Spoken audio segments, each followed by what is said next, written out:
Okay, we're going to look at, in continuation with the discussion we just had on arguments, some logical fallacies. Well, we looked at some logical fallacies in the last video, but there's going to be a few more that we should examine. Now, before I go through the various logical fallacies that you want to avoid and you want to be able to spot, maybe a few words about why we're doing this to begin with. You're rarely going to see philosophers make logical fallacies in a written piece of work, especially in a lot of the works that we're going to be reading this semester. However, in the discussion boards, your fellow students might make them when you're reading newspaper editorials, or when you're watching YouTube videos, when you're doing independent research on some of the thorny moral issues that we're going to be encountering. You might find persons who aren't trained in philosophy, who haven't studied logic, committing certain sorts of logical fallacies. Now, remember in the discussion on arguments, why we don't like logical fallacies, and it's because a fallacious argument doesn't guarantee the conclusion true, whereas we're interested in reaching the truth somehow. We want to get to the truth of things, what the right course of action is, for example. And a fallacious argument doesn't get you that. And when you're talking about really important issues like how to spend millions of dollars or billions of dollars or trillions of dollars in famine relief money, what to do with respect to war, how to reallocate resources, what to do about immigration and citizenship, you want good arguments. You want the arguments to be truth-preserving. It's especially important. Just like you want your doctor, when you visit the doctor in the waiting, when you're getting a diagnosis, you want your doctor to reason correctly. You don't want your doctor thinking fallaciously when he or she is diagnosing your illness, because then you might get the wrong drug and you might get even more sick or die. You want your surgeon to think clearly and correctly. You want a judge when you're before in a court case to think logically. So I can think of tons of real-world examples where good logical thinking is extremely important, not just with global moral issues, but with a whole spectrum of stuff. Okay, I could talk about this for another few hours, but let's just get on to it. So the first fallacy you're going to look at is called the fallacy of equivocation, which you've already seen, so I'm not going to say much about this. It's also known as the four-term fallacy. Here's a familiar example. Mars is the red planet. Communists were also known as red, so it's obvious that Mars is a communist planet. But of course, the term red in the first sentence means something different from red in the second sentence, so it doesn't entail that Mars is a communist planet. This is also known as the fallacy of doublespeak. So, just some quotes. The fallacy of equivocation is committed when a term is used in two or more different senses or has two or more different meanings within a single argument. The thing is, for an argument to work, words must have the same meaning each time they appear in its premises or conclusion. Arguments that switch between different meanings of words equivocate, and so they don't work. This is because the change in meaning introduces a change in subject. If the words in the premises and the conclusion mean different things, then the premises and the conclusion are about different things, and so the former cannot support the latter. That's all I'm going to say about that. Here's an argument you may have not seen. Oh, it's called a straw man argument. Okay, you can't see that text. I'll just read it out loud. Straw man's when you attack a misrepresentation of your opponent's position. So you attack not something that your opponent believes, but something your opponent doesn't believe, but you're acting as if your opponent believes that. And then when you allegedly, quote unquote, refute that position, you think you've refuted your opponent, but you haven't, okay? So here's, let me just take care of this real quick. Sorry, Scarecrow, you're gonna have to be minimized. And yes, that's my computer screen. Okay. Okay, so here's an example you might hear on Fox News. Democrats think the government should ban all private businesses, but that's just communism. And we all know that communism failed.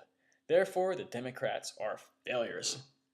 Now, this is obviously a straw man. It lies in the first sentence, because it's not an official democratic position that the government should ban private enterprise or business. That's just, yeah, like the Democratic policy. If you read the Democratic Party's platform, you won't find that. Okay, here's another example. Don't think I'm picking on the Republicans. So here's one. Republicans think that women shouldn't be allowed to vote, but that's nonsense. So Republicans are sexist and no one should vote for them. Again, this is a straw man. Why? Because the first sentence is false. It's not an actual position that Republicans, at least an official Republican position. So since I picked on Fox News, you might find that in the Huffington Post. There, I picked on the left and the right. Okay, here's an argument. Here's another fallacy called ad hominem / feminine. Okay, so that's Latin, and it means to the man or woman. And it's when you attack the opponent as a person instead of going against their argument. So you think that by attacking your opponent, you prove that your opponent's arguments or views are false. So here's an example. Barack Obama wants to reach out to Middle Eastern countries. But of course he would want to do that. He's raised Muslim, so we shouldn't listen to him. Okay, it doesn't follow that it's false that we should reach out to Middle Eastern countries just because Obama was raised Muslim. They could also be a straw man in a sense, but we're focusing on the ad hominem. So it doesn't matter what his upbringing was. It doesn't follow that his view on foreign policy pertaining to the Middle East is false just because of his background. Because someone that wasn't raised with his background, like George Bush, the president before him, may want to reach out to the Middle East for the exact same reasons that Obama did. So you can't go after your opponent. You have to go after their actual argument. So look at his reasoning for this. Here's a ridiculous one. Justin Bieber believes that E = MC squared, but Bieber is lame. So obviously it's false that E = MC squared. I can't imagine anyone that would make this argument. It's trivially false. But again, just because, okay, I mean, you could pick another word, Forrest Gump, Homer Simpson, a well-known character from fiction that's not known for being particularly intelligent. Would it follow that if they believed E = MC squared, that it's false? No. The truth or falsity of a proposition or a theory isn't dependent on the intelligence of the people that believe it. Okay? So again, that's an example of an ad hominem. If Bieber said that 2 + 2 = 4, that wouldn't make it false or true. If Einstein said that 2 + 2 = 5, it wouldn't make it true just because he was a genius. Okay, enough of that. Oh, this is a funny one. Ad hominem. This is an old joke among logicians, and it's just your mama. So don't use that in an argument. That's not going to get to the truth of the matter. Okay, tu quoque, another Latin term, means you too. Guess what word means you? Two, very good. Guess what word means two? Actually, it's quoque means also, but you also. But this is basically like your opponent has a position, and your opponent's a hypocrite. So you assume that your opponent's position is false. Here's an example. So-and-so says that smoking is bad, but so-and-so smokes. So obviously so-and-so is wrong about smoking being bad. No. If my grandfather was a smoker and said that smoking was bad, it wouldn't make it false what my grandfather's saying. So yeah, it's just basically, you could say it's the two wrongs don't make a right fallacy. But yeah, just because your opponent, I guess, his actions are inconsistent with their views doesn't mean their views are false. Okay. In fact, you should do more research on that one. Okay, the genetic fallacy. This is committed when an idea is either accepted or rejected because of its source rather than its merit. So it's a lot like the ad hominem. Okay.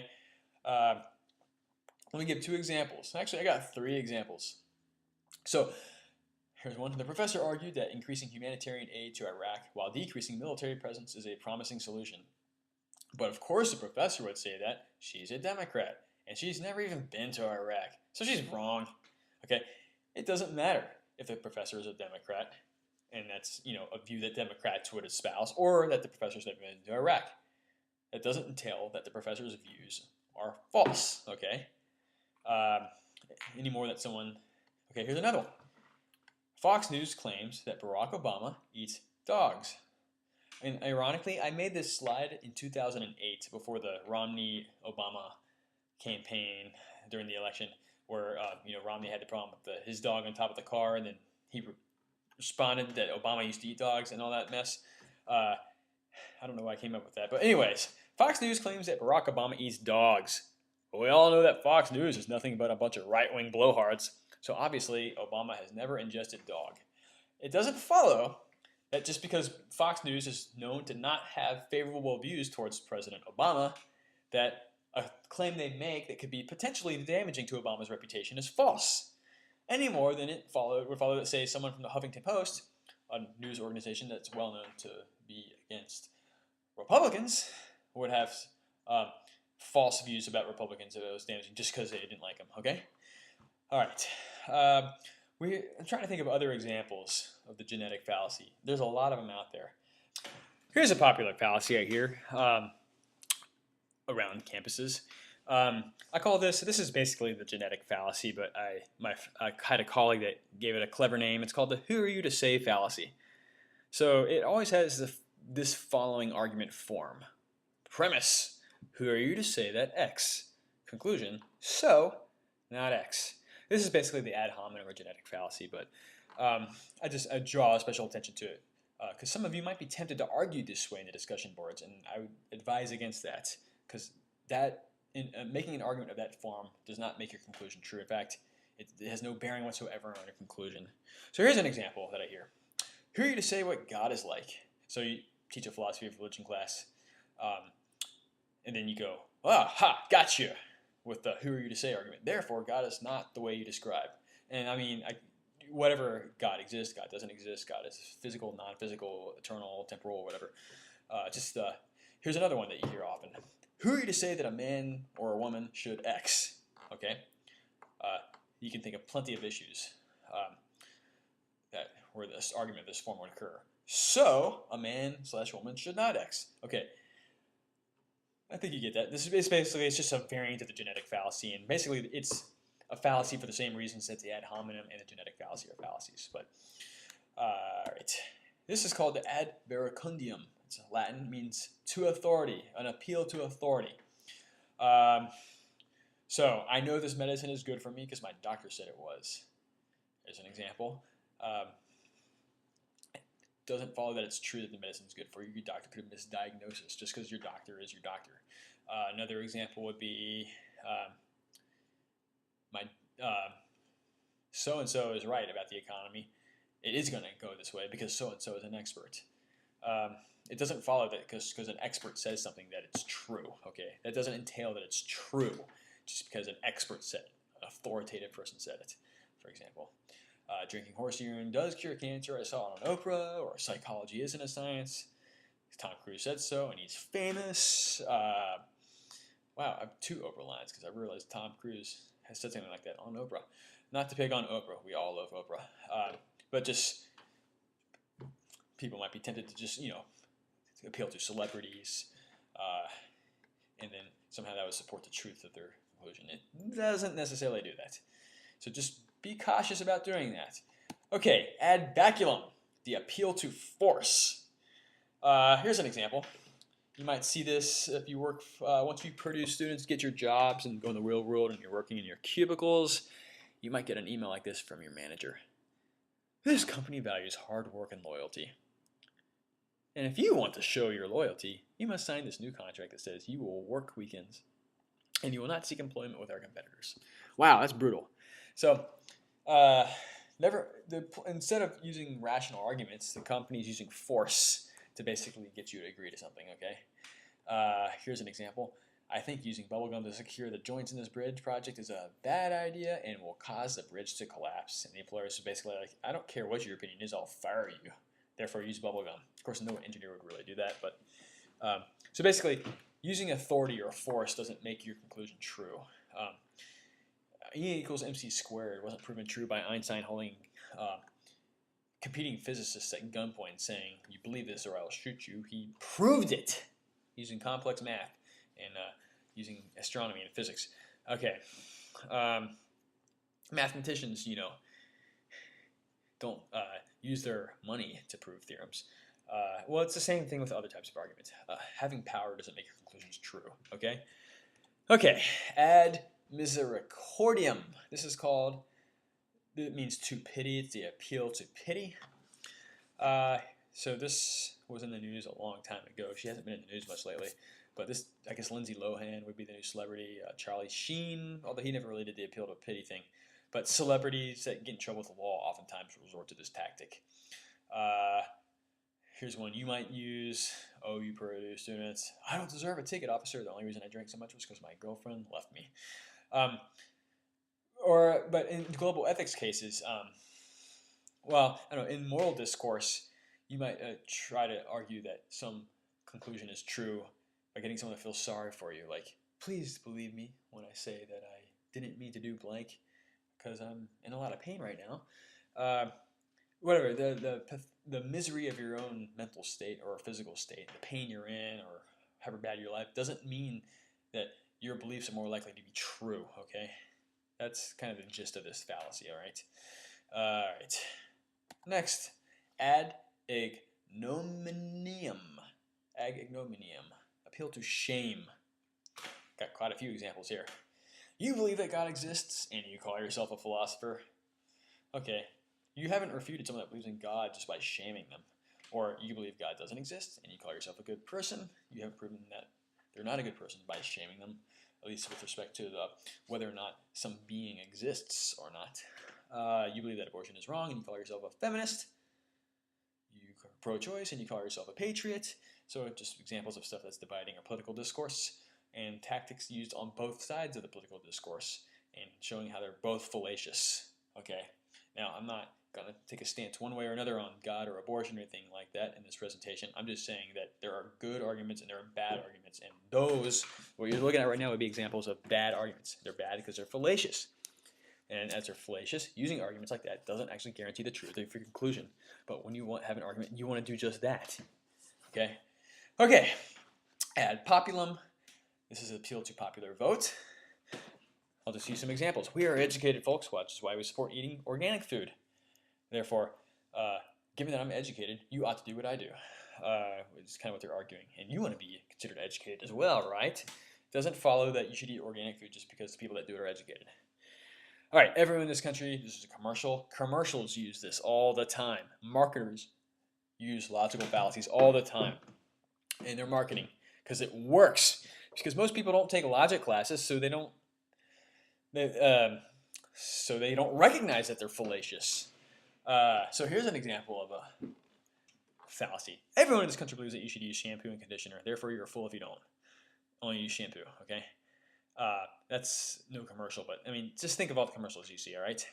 Everyone dresses this way. Therefore, you ought to also. Everyone in academia knows that universal health care is the way to go. Therefore, universal health care is the way to go.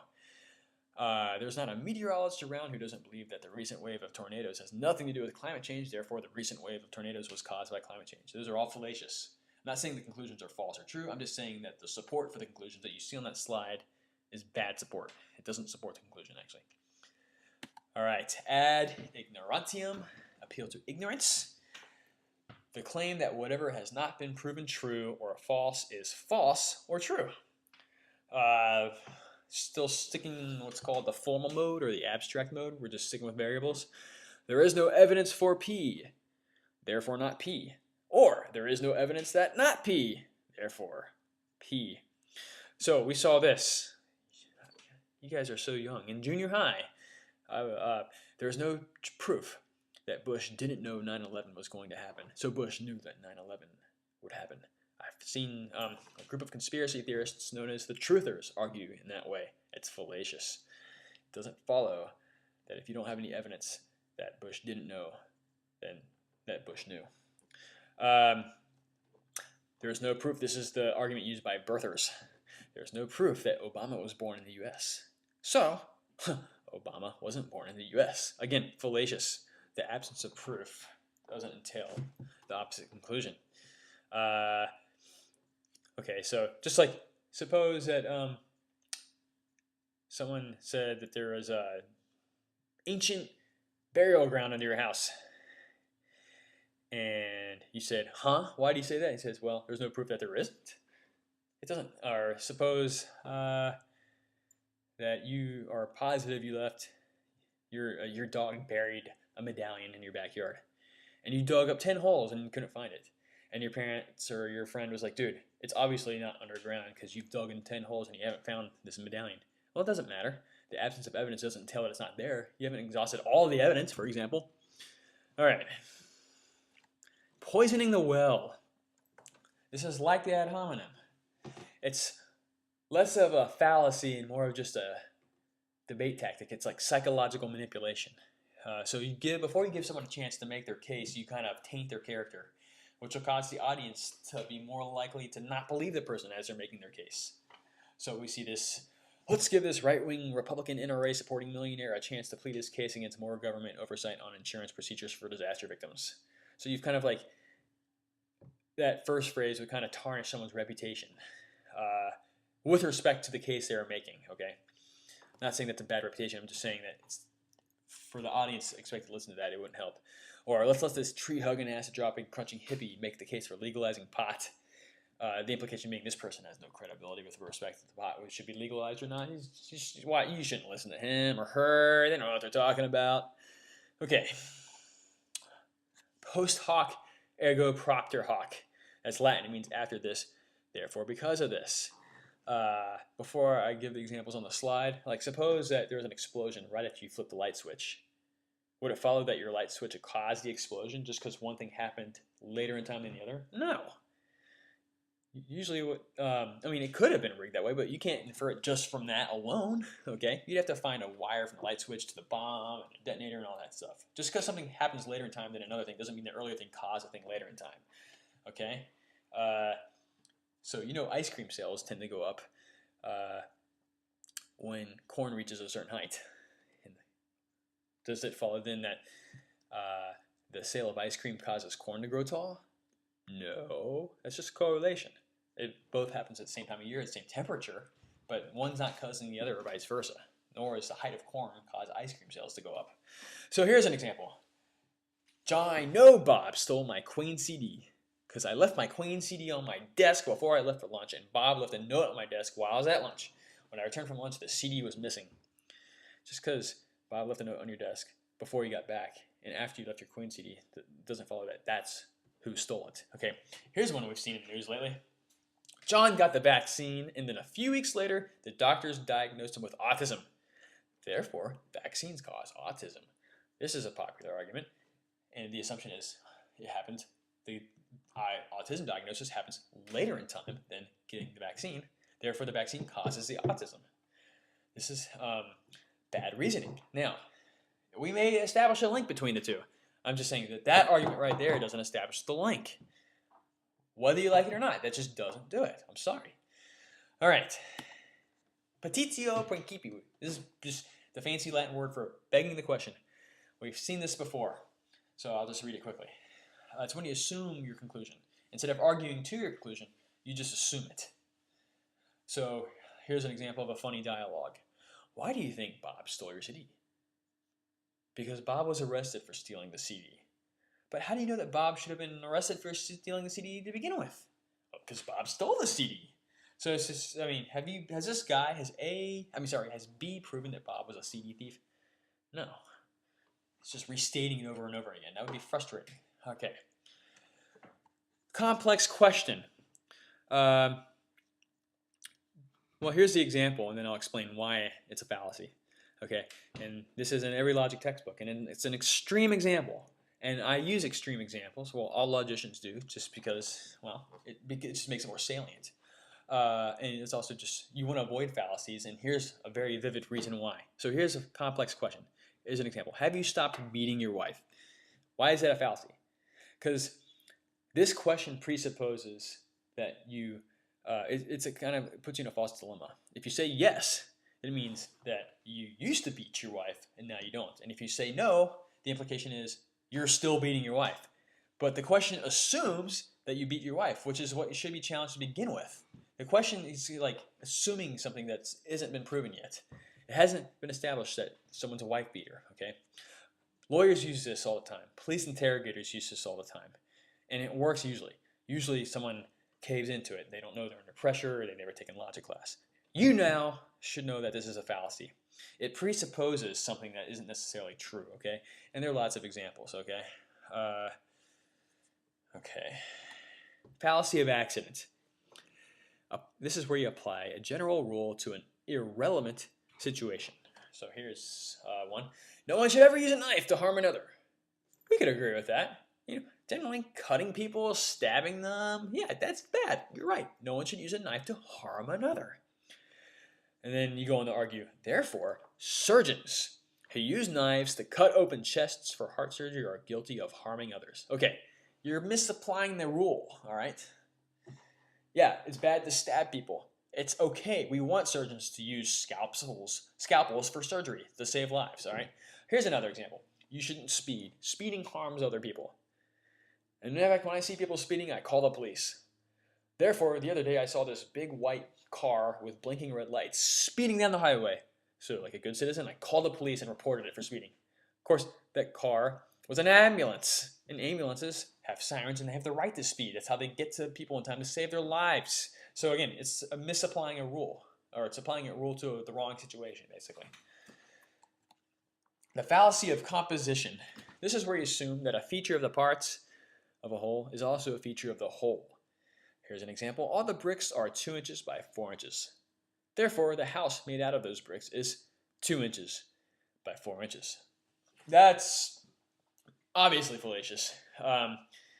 I use this example just to illustrate it. People will use this type of argument about Muslims, about immigrants, about Christians, about Easterners. So you could think of, I don't know, get creative. Show me on the discussion board why an example of this fallacy is applied to something to be relevant to global moral issues, actually. Why should I? I'm not going to do the thinking. You do the thinking. All right. This is a related fallacy. It's called the fallacy of division. It's where we assume that a feature of the whole is also a feature of the parts. So I'll go to the second example first. The house is 20 feet by 10 feet. Therefore, the bricks that compose the house are also 20 feet by 10 feet. That's obviously false. But here's America is a country that values individualism. Therefore, all Americans value individualism. So America, the country as a whole, that might be a value. It doesn't follow that individual Americans value that. All right. Okay, this next fallacy is called ad Hitlerium. Its name has just been coined in the past few years, and before I use examples of it, I just want to point out that it's tricky. So oftentimes you'll hear in discourse, political discourse, that some opponent does something similar to something that Nazis did or Hitler did. Therefore, whatever this person does is automatically wrong or false. So I'm going to point out this is, again, tricky. Not all uses of Nazis or Hitler are fallacious. But occasionally, when someone uses an argument that invokes Nazis or Hitler, it's a perfectly fine example. Other times, it's not. I can kind of spot it pretty quickly, but I'm a professional. I'm hoping to show you how to spot it as well. So when mentions of Hitlers or Nazis are not fallacious. So here, for example, suppose you come up with a moral theory or a moral situation that's being evaluated. And the conclusion of the evaluation would render something permissible, or at least obligatory, that most of us would assume is atrocious, such as non-trivially bad actions like torturing babies, or actions that Nazis did. Then in that case, using a reference to Hitler or Nazis is valid. So for example, some popular, not argued by philosophers, versions of moral or cultural relativism entail that the actions of the Nazis were permissible because moral rules are determined by culture, and the culture of Germany was one in which Germans were allegedly obliged to treat Jews and other minorities in terrible ways. That is an acceptable use of using Hitler or Nazis in an argument against the viewpoints. But there are fallacious uses as well. The fallacious uses of Hitler or Nazis typically involve either a material or formal fallacy, which we've talked about form. Material just means content. So when you see the word material, just think of content. Remember I said validity is a feature of the form of arguments. Soundness is a feature of validity and the content. Well, material and content means the same thing. Okay, so we call this a material or a content fallacy. And it's usually a type of guilt by association, which is a fallacy where you, by an association with something bad, doesn't matter what the association is, just the mere association of it, it renders you allegedly bad as well, that's fallacious. Mere association doesn't entail that something's bad. So someone say, you read Nietzsche? Hitler read Nietzsche. You Nazi. That would be fallacious. There's also a formal notion of this. So I'm not going to explain it, but I'll give an example. All Nazis wore pants. That's true. Martin Luther King Jr. wore pants. Also true. Therefore, Martin Luther King Jr. was a Nazi. That's false. That's an invalid argument. It's not. So the feature of soundness is obviously not sound because it's not valid, but it's also invalid. It's a bad logical form. There are counterexamples to it. That's because, well, I'm not going to explain that next paragraph. I'm just going to talk. So, just because, well, let me think about this. How can I explain this? Ha-ha! I've changed the slide. And instead of editing out the old one, I've decided to own it to my mistakes. So I think I have a better explanation of why this is a fallacy, and I'm going to walk you through it real quick. Let's go over the argument one more time. All Nazis wore pants. Martin Luther King Jr. wore pants. Therefore, Martin Luther King Jr. was a Nazi. Okay, and I say this argument is fallacious.